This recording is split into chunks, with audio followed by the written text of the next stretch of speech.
सुना आपने? हाँ, कर दिया काम यूथ कांग्रेस वालों ने। भैया अभी नाली में से गैस तो निकलने दीजिए। अरे सर, नाली में से गैस नहीं निकलती, जो गैस आप लोगों के सर में चढ़ गई है पेट की जो बदहजमी के कारण, उसकी गैस के बारे में बात कीजिए। ये कहां से ज्ञान हुआ मुझे बता दीजिए। राहुल गांधी के ज्ञान की जूते की धूल की नोक के बराबर भी नहीं है। राहुल गांधी का सामना कोई कर पाता सदन में। अच्छा, जूते की नोक ये फिल्मी डायलॉग मत बोलिए, क्योंकि अगर मैंने फिल्मी डायलॉग बोलने शुरू करे ना तो मुश्किल हो जाएगी आपके लिए। फिर मैं जूता उठा के भी मारता हूँ, जूते की नोक में मत जाइएगा। आप लोग जूते की नोक, नाली के कीड़े वहीं पड़े हुए हैं। पहले माफी मांगिए अपने शब्दों के लिए। मेरा नाम सावरकर नहीं है, मैं माफी नहीं मांगता हूँ। सावरकर क्या? आप सावरकर के जूते की नोक के बराबर नहीं है। राहुल गांधी वीर सावरकर के चप्पल के नीचे जो धूल लगती है, उस धूल के एक कण के बराबर राहुल गांधी नहीं है। स्वतंत्रता सेनानियों का नाम मेरी डिबेट में बदतमीजी से लेंगे तो मैं आप लोगों के कपड़े उतार दूंगा। जो आप लोगों ने यही सम्मेलन में किया वो मैं 2 टूक में कर दूंगा। कपड़े उतार के यहाँ से निकालूंगा। हो गए वो चुप हुआ। किसके सामने? ट्रंप के सामने। आप ये बताइए, आपने 140 करोड़ जनता के मान सम्मान को ट्रंप के सामने गिरवी रख दिया। 2012 में किसकी सरकार थी सर? आपके समर्थन से चल रही थी। तब कौन सा मोगेम्बो चुप हुआ था? एक बार अमेरिका ने कहा था ईरान से बंद करो तेल लेना, 11% तेल कम कर दिया था ईरान से लेना।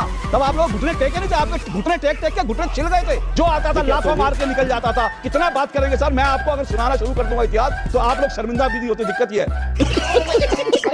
वेल हेलो एवरीवन, स्वागत है आप सभी का आपके अपने YouTube channel the quite debate के अंदर।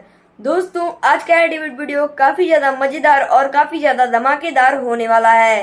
दोस्तों अभी हाल ही में कुछ दिन पहले कांग्रेस के प्रवक्ताओं ने AI समिट में जो प्रदर्शन किया था उसी को लेकर राहुल गांधी मजाक उड़ा रहे होते हैं। उसके बाद एंकर अशोक श्रीवास्तव इनकी जम के धुलाई करते हैं। दोस्तों, इनकी बोलती भी बंद हो जाती है। दोस्तों, इस वीडियो में बहुत ही ज्यादा मजा आने वाला है। दोस्तों, हमारे वीडियो को लाइक एंड चैनल को सब्सक्राइब जरूर कर लें। तो दोस्तों चलिए अब हम लोग मेन वीडियो को स्टार्ट कर लेते हैं। लोग कहते हैं AI, सुना होगा आपने AI? सुना? यहाँ पे अभी जो समिट हुआ था, सुना आपने? हाँ, कर दिया काम यूथ कांग्रेस वालों ने। देखिए सोच क्या है। राहुल गांधी अभी केरल गए थे, ठीक है? अब एक व्यक्ति की सोच समझिए। अभी वो महिला कांग्रेस में मुस्कुरा रहे थे और केरल में जब गए तो केरल में उनका बयान क्या था? उन्होंने कहा AI, रोबोटिक्स और मॉडर्न टेक्नोलॉजी में भारत मेजर प्लेयर नहीं है। यह राहुल गांधी का बयान है कि AI, रोबोटिक्स और मॉडर्न टेक्नोलॉजी में भारत मेजर प्लेयर नहीं है। अब राहुल गांधी को यह ज्ञान कौन देता है मुझे नहीं पता, कहां से ज्ञान आता है। और आपको बता दूं, फिनलैंड के प्रधानमंत्री का बयान। अब आप तय कर लीजिए कि फिनलैंड के प्रधानमंत्री, फ्रांस के राष्ट्रपति जो हैं वो ज्यादा सही हैं या राहुल गांधी। फिनलैंड के प्रधानमंत्री ने कहा India is both driver and a bridge of AI and technology. This is a field where you showed leadership in recent AI summit.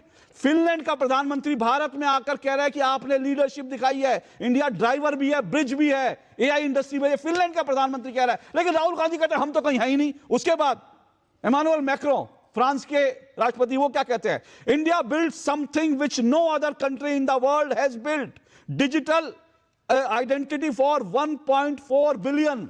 ये फ्रांस के राष्ट्रपति का बयान है। वो कह रहा है कि इंडिया ने डिजिटल क्षेत्र में, डिजिटल जो है पहचान देने में वो काम किया है जो दुनिया में किसी ने नहीं किया। और सैयद जवाद और सुनिएगा बाकी लोग जिनको लगता है ना AI सम्मेलन क्या था। ये मेरे पास हम हिंदुस्तान में क्या जब बात करते हैं ना, चैट GPT की बात करते हैं जब AI की बात होती है। ये चैट GPT के जो फाउंडर हैं उनका बयान है।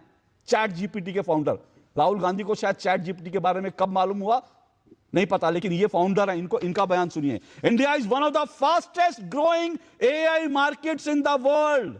भारत सबसे तेजी से बढ़ता बाजार है। और सुनेंगे आप, ये भी सुनिए, अलेक्जेंडर वोंग, ये कौन है? ये मेटा के AI चीफ हैं। मेटा के AI चीफ हैं जिनके मेटा पे जिनके प्लेटफॉर्म पर ना राहुल गांधी और सुप्रिया श्रीनेत AI के फर्जी वीडियो बना के डालते हैं। वो प्लेटफॉर्म इनका डेवलप किया हुआ है। और इनका बयान ही पढ़ लेते तभी शर्मिंदगी आ जाती।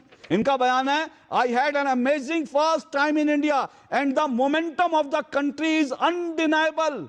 ये कह रहे हैं भारत का जो मोमेंटम है उसके ऊपर कोई डिनाई नहीं कर सकता। लेकिन ये तो बेवकूफ है भाई, राहुल गांधी है ना डिनाई करने वाले, आप कौन होते हैं? राहुल गांधी को ज्यादा AI का ज्ञान है।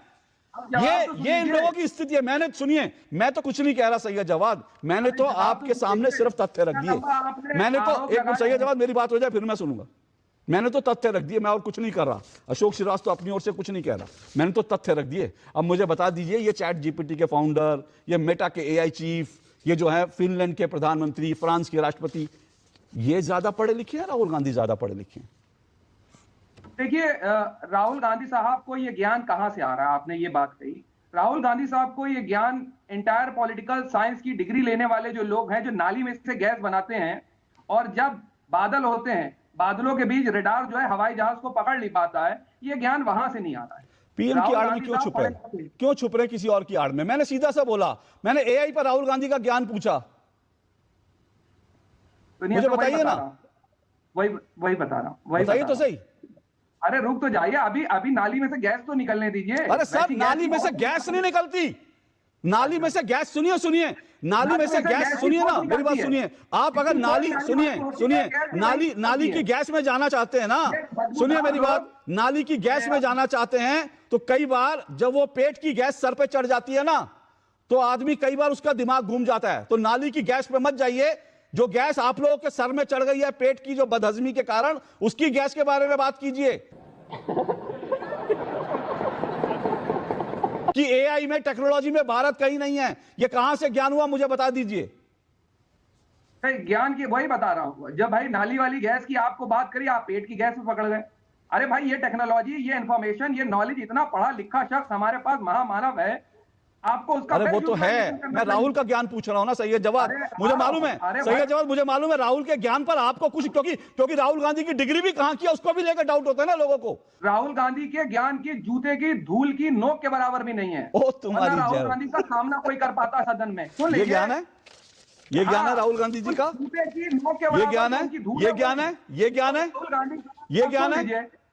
अरे सुन तो ले, अभी बता रहा हूं। जूते की नोक बताइए ना, जूते की नोक, किसकी जूते की नोक? ज्ञान बताइए ना मुझे।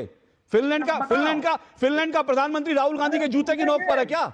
नहीं, फिनलैंड का प्रधानमंत्री राहुल गांधी के जूते की नोक पर है क्या?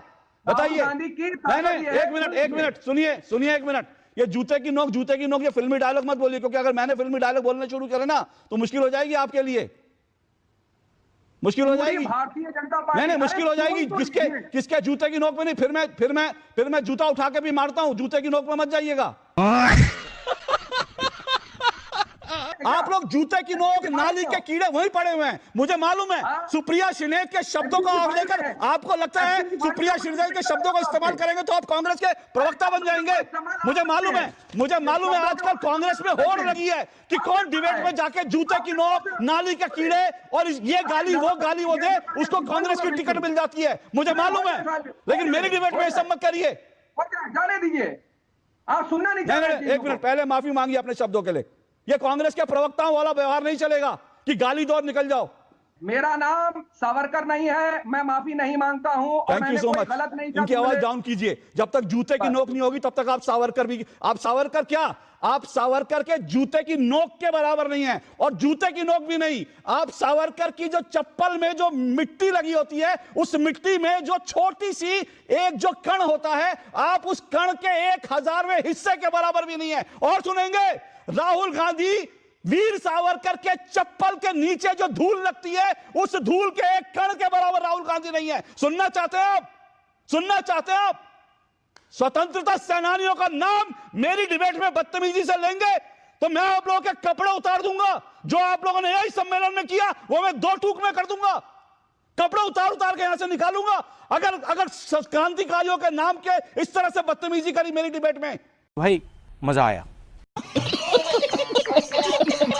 मोगेम्बो चुप हुआ, किसके सामने? ट्रंप के सामने मोगेम्बो चुप हुआ। अब जनता इसको भरेगी कि उस मोगेम्बो के नाम क्या आगे क्या भरा जाए, मोगेम्बो हटा के क्या भरा जाए। जब रसिया से तेल लेना है कि नहीं लेना है, मोगेम्बो चुप हुआ, क्योंकि ट्रंप डिसाइड करेगा। हमारी विदेश नीति ट्रंप के सामने गिरवी है, देश की जनता पूछती है, लेकिन मोगेम्बो चुप हुआ। आप ये बताइए, आपने 140 करोड़ जनता के मान सम्मान को ट्रंप के सामने गिरवी रख दिया। अभी तक ऐसा कभी नहीं हुआ था कि हम भारत एक सॉवरेन कंट्री है, उसका फैसला एक अमेरिका का राष्ट्रपति ले। इससे बड़ा मतलब शर्मनाक बात कुछ हो ही नहीं सकती। जब ट्रंप जब मोदी जी नारा लगाते थे कि कसम मुझे इस मिट्टी की, मैं देश नहीं झुकने दूंगा, देश का सीना चौड़ा हो जाता था। लेकिन ये क्या हो रहा है, जो नारा लगाता था वही लेट गया उनके सामने भाई 180 एंगल पर, कि जो तुमको हो पसंद वही बात कहेंगे, तुम दिन को अगर रात कहो रात कहेंगे। भाई अगर ट्रंप कहेंगे तो हम खामनेई की मौत पर 6 दिन बाद शोक व्यक्त करेंगे। ट्रंप कहेंगे तो 1 महीने के लिए हम रूस से तेल मंगाएंगे और वो $4-5 पर बैरल हमको बढ़ा के देगा। ट्रंप कहेंगे तो हम अपना ट्रेड एग्रीमेंट करेंगे ट्रंप की शर्तों पर। भैया इतना देश गिर के कभी नहीं रहा अशोक जी, और वो भी ऐसे प्रधानमंत्री के सामने जो अपने आप कहता 56 इंच का सीना है और एक देश नहीं झुकने दूंगा। ओके अशोक यादव जी, एक बात सिर्फ कहना चाहता हूं सर, थोड़ा सा मुझे लगता है आप लोग ना मतलब इतिहास में झांकते नहीं हैं या थोड़ा रिसर्च कम करते हैं आप लोग। ये समस्या आप लोगों के साथ है, क्योंकि क्या है ना, आप लोग एक राजनीतिक एजेंडा सुबह लेकर निकलते हैं, आपको पता है इस राजनीतिक एजेंडे पे गरियाना, बस निकले एजेंडा लेकर, नेताजी ने जो बोला कट पेस्ट लिया, चलो निकल गए। अभी भी देखिए आपने अपना कोई डायलॉग बनाया नहीं, वो उसी डायलॉग से कट पेस्ट करके जो है फर्जरी कर ली। तो थोड़ा सा ओरिजिनल रहा करिए, थोड़ा रिसर्च किया करिए, थोड़ा लिखना पढ़ना बड़ा जरूरी है सर। लिखने पढ़ने से थोड़ा सा ज्ञान होता है। आपने अभी कैसे कह दिया कि ऐसा कभी हुआ ही नहीं। 2012 याद दिला दूं आपको, वही ना, आप लोग पढ़ते लिखते नहीं, थोड़ा सा याद दिलाना पड़ता है। 2012 में किसकी सरकार थी सर? आपके समर्थन से चल रही थी। तब कौन सा मोगेम्बो चुप हुआ था? एक बार रूस ने, एक बार अमेरिका ने कहा था ईरान से बंद करो तेल लेना, 11% तेल कम कर दिया था ईरान से लेना। यूपीए सरकार थी आपके समर्थन से। तब कौन सा घुटने छिल गए थे आप लोगों के? तब आप लोग घुटने टेके नहीं थे, आपके घुटने टेक के घुटने छिल गए थे, क्योंकि 2012 में अमेरिका ने बाकायदा इसके लिए बाकायदा बयान निकाला और बयान निकालकर शुक्रिया करा कि हमारे कहने पर आपने 11% ईरान से तेल कम कर दिया। उसके बाद 2013 में फिर शुक्रिया करा। अरे सर किसकी बात कर रहे हैं? आप लोग के घुटने छिले हुए हैं, इतने आप लोगों ने घुटने रगड़े हैं। और सुनना चाहते हैं ऐसे में इतिहास के और पन्ने बताऊं? कोंडोलीसा राइस आई 2008 में भी आप लोग सरकार चला रहे थे ना, जब अमेरिका ने हमला किया था, जब पाकिस्तान ने मुंबई पे हमला किया था। पी चिदम्बरम, उन्होंने कहा कि कोंडोलीसा राइस आई और उन्होंने कहा कुछ लड़ाई नहीं करनी है, और आपकी सरकार ने कहा नहीं मैडम, आपने कह दिया, हम कैसे लड़ाई करेंगे, हमारे तो घुटने छिले हुए हैं। आप लोगों के लिए घुटने छिल के, आप लोगों के लिए घुटने टेक के हमारे घुटने, हम तो घुटने पे खड़े होने लायक नहीं है। युद्ध क्या करेंगे? और युद्ध नहीं हुआ। कोंडोलीसा राइस ने जो कहा वही किया आप लोगों ने। और सुनना चाहते हैं? और सुनाऊं? हिलेरी क्लिंटन आती हैं, भारत में आकर प्रेस कॉन्फ्रेंस करती हैं, बीच में आपकी समर्थन से चलने वाली सरकार बैठे, विदेश मंत्री बैठे होते हैं एस एम कृष्णा, और कोंडोलीसा राइस कहती है कि हमारा ये फरमान है, ये करना है, इधर से तेल लेना, इधर से नहीं लेना, और आपके विदेश मंत्री के घुटने छिले होते हैं, लमलेट होते हैं आपकी सरकार। सर कितना बात करेंगे सर? मैं आपको अगर सुनाना शुरू कर दूंगा इतिहास तो आप लोग शर्मिंदा भी नहीं होते। दिक्कत ये है शर्मिंदा तो कम से कम हो जाइए, अपना इतिहास पढ़ लिया करिए सर, और मत पढ़िए, रिसर्च मत कीजिए, कुछ मत कीजिए, कम से कम अपना इतिहास पढ़ लीजिए। किसी के कहने पर सरकार ने घुटने नहीं टेके थे, यही तो बात है। वो सरकार ने अच्छा, आप लोगों के घुटने वैसे ही टूटे हुए थे। पाकिस्तान आए हमारे, वाह अशोक यादव जी, बहुत बढ़िया बात है भाई। किसी के कहने पर हमारी अपनी खुद की हैसियत नहीं थी, हमारे घुटने टूटे हुए थे। हम लोग तो जो है चरण वंदना पे बैठे थे पाकिस्तान के। बहुत सही बात कही आपने। आप लोग कोंडोलीसा राइस के कहने पर नहीं, आपकी खुद की रीढ़ की हड्डी नहीं थी तो खड़े क्या होते? जो आता था लाफा मार के निकल जाता था। जब आता था पाकिस्तान का मन करता था यहां आतंकी हमला, वहां आतंकी हमला, आप लोग जो है, और उसके बाद आप लोग कोर्ट में जाके समाजवादी पार्टी जाती है। जब बनारस में आतंकी हमला हुआ, समाजवादी पार्टी जाती है और कहती है, जज से कहती है इन आतंकवादियों के मुकदमे माफ कर दो। यही आप लोगों की सरकार थी ना? बताओ, आप लोग तो पाकिस्तान का जवाब नहीं दे पाते थे। अमेरिका तो बात छोड़िए, पाकिस्तान का जवाब देने की हिम्मत नहीं थी। वो दो टके का जो देश है पाकिस्तान, वो आके जब मर्जी मार के चला जाता था। आप लोग की उनकी हैसियत नहीं थी। अमेरिका की बात करेंगे, अमेरिका के तो आप घुटनों में बैठे हुए थे सर। दोस्तों उम्मीद करता हूँ कि आप लोगों को यह डेविड वीडियो पसंद आया। अगर पसंद आया तो हमारे वीडियो को लाइक एंड चैनल को सब्सक्राइब जरूर कर लें। दोस्तों आज आपने देखा कि न्यूज एंकर अशोक श्रीवास्तव बहुत ही ज्यादा जम के धुलाई किए हैं राहुल गांधी की। दोस्तों इस वीडियो में आपकी जो भी राय है कमेंट में जरूर बताएं। तो दोस्तों मिलते हैं नेक्स्ट वीडियो में, तब तक के लिए राधे राधे, जय हिंद, जय भारत।